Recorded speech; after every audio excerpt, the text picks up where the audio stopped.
vamos a ver qué es el cuadro general de protección y cómo funcionan los elementos que lo componen. En un cuadro general de protección típico tenemos por un lado el interruptor de control de potencia ICP, que es un interruptor magnetotérmico y que debe ir en una caja precintada. El segundo elemento, que solo está en las instalaciones más recientes, es el interruptor general automático, que también es un magnetotérmico. El tercer elemento es el interruptor diferencial, que normalmente es un interruptor general, pero que en viviendas de electrificación elevada puede haber más de uno.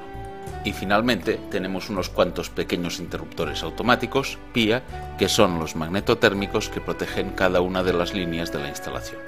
A continuación vamos a ver para qué sirve cada uno de estos elementos. El interruptor automático magnetotérmico protege contra las sobrecargas y los cortocircuitos y se utiliza en lugar de los fusibles. El interruptor diferencial protege contra derivaciones y fugas a tierra, y aunque no esté diseñado para ello, también protege contra el contacto de las personas con los circuitos eléctricos. Vamos a ver qué es una sobrecarga. Decimos que hay una sobrecarga cuando circula una corriente superior a la que admite el circuito. Las posibles causas son la conexión de más aparatos de los que tolera la instalación, el arranque de motores de potencia y otros elementos, la sobrecarga mecánica en motores y las averías en aparatos que están conectados. Como consecuencia de la sobrecarga, los cables y otros elementos del circuito se pueden quemar. Así pues, es necesario desconectarlo. Habrá que desconectarlo más deprisa cuanto mayor sea la corriente que está circulando. Veamos ahora lo que es un cortocircuito. En un cortocircuito circula una corriente muy fuerte a causa de que dos hilos de la instalación entran en contacto. Como consecuencia, los cables, interruptores y otros elementos del circuito se ven sometidos a importantes fuerzas que tienden a romperlos. Por otro lado, la fuerte corriente da lugar a rápidos calentamientos de los cables y otros elementos que pueden quemarlos. Así pues, el cortocircuito debe desconectarse inmediatamente. Finalmente, veamos lo que es una fuga a tierra. Uno de los bornes, en principio el neutro, de los generadores y transformadores acostumbra a conectarse a tierra para poder así tener referidas las tensiones de los demás puntos con respecto a tierra. La puesta a tierra se realiza clavando o enterrando conductores en el terreno. Si uno de los conductores de la instalación entra en contacto con el suelo, las paredes o el terreno, circulará corriente por estos en dirección al transformador o al generador. Esta circulación de corriente puede ser debida a un fallo de aislamiento en cables o aparatos o bien al contacto de personas o animales con partes activas de la instalación. Las consecuencias de las fugas a tierra pueden ser incendios, la corrosión de elementos metálicos enterrados o empotrados y también el riesgo para la vida cuando son las personas o los animales los que están dejando pasar la corriente. Una vez vistos los diferentes defectos en una instalación, vamos a ver los medios de protección. Empecemos por los fusibles. Un fusible cilíndrico, por ejemplo, consta de un cilindro cerámico o de cristal, relleno de arena y con un par de capuchones terminales. Entre los dos terminales hay una cinta o lámina fusible que tiene unos estrechamientos distribuidos uniformemente. En caso de sobrecarga o cortocircuito, la cinta se fundirá por los estrechamientos y la arena contribuirá a dispersar el material fundido. Existen varias tipologías de fusibles. Hemos visto el cilíndrico con capuchones de presión y ahora vemos el cilíndrico con conexión por tornillos.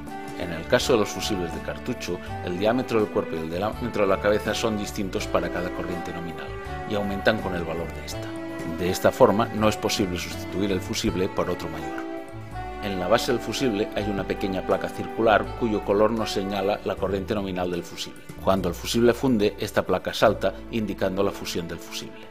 En los fusibles de cuchillas, la conexión se hace por presión sobre las dos cuchillas extremas. En la parte frontal hay unos engarces en los que se puede acoplar un mango para poder sacar los fusibles cómodamente y sin riesgo. En este caso, el indicador de fusión es un vástago que sale despedido hacia afuera y tiene fuerza suficiente para accionar unos contactos eléctricos que nos sirvan de indicación o incluso nos paren la máquina. Veamos ahora cómo funciona un magnetotérmico. En cada polo del magnetotérmico, la corriente entra por un tornillo y sale por otro.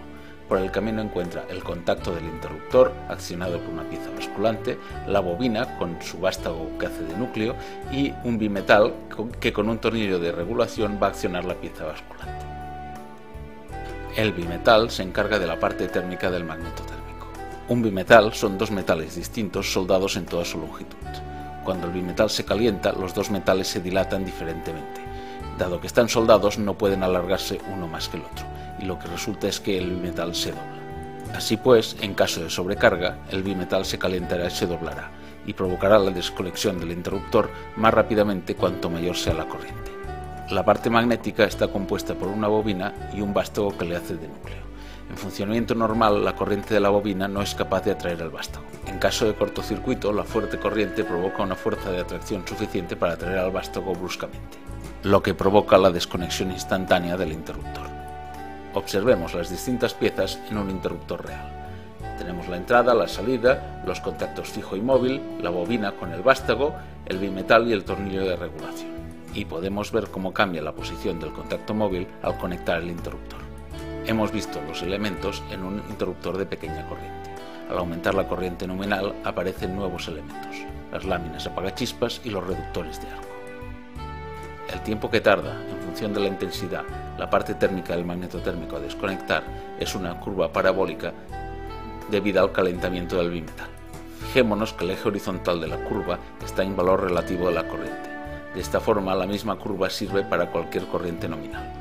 Con la corriente nominal, el magnetotérmico no debe desconectar, es decir, el tiempo de desconexión debe ser infinito. La curva de la parte magnética es una recta ligeramente inclinada que corresponde al funcionamiento de la bobina. Hay distintas curvas de interruptores magnetotérmicos. La más típica es la curva C, que es la que se instala como PIA y como interruptor general automático en la mayoría de los casos, y cuyo disparo magnético empieza alrededor de 4 a 8 veces la corriente nominal. Si interesa mayor protección contra cortocircuitos, se utiliza la curva B, cuyo disparo magnético empieza entre 2,6 y 3,85 veces la corriente nominal. Las curvas B y C no son adecuadas para proteger líneas que tienen motores potentes, ya que el arranque de los motores puede hacer saltar el magnetotérmico. En estos casos se utiliza la curva D, cuyo disparo magnético empieza entre 10 y 14 veces la corriente nominal. Finalmente, como interruptor de control de potencia se utiliza la curva ICP. En esta curva, para la misma corriente, el disparo es mucho más rápido. Así se garantiza que no se consume más potencia que la que se tiene contratada.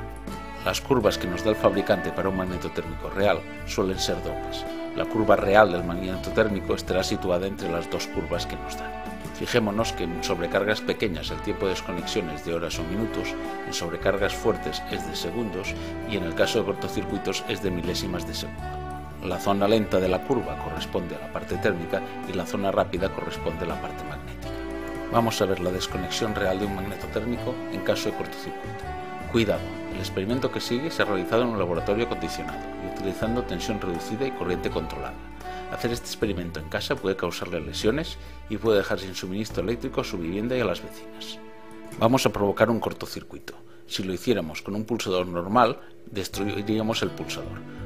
Por eso, en lugar de un pulsador normal, utilizaremos un aparato como el de la figura, que puede conectar y desconectar corrientes de cortocircuito. En el momento en que apretemos el pulsador negro, provocaremos el cortocircuito y el magnetotérmico desconectará instantáneamente. Ahora vamos a ver cómo desconecta el magnetotérmico en caso de sobrecarga. Atención, el experimento que sigue se ha realizado en un laboratorio acondicionado y utilizando corriente controlada. Hacer este experimento en casa puede causarle lesiones y puede dejar sin suministro eléctrico su vivienda y las vecinas. Hemos tomado un magnetotérmico de corriente nominal pequeña y a su salida hemos conectado un enchufe al que hemos enchufado un radiador eléctrico. Al poner en marcha el radiador, empezará a circular corriente y calentará el bimetal del térmico, y al cabo de un tiempo este desconectará.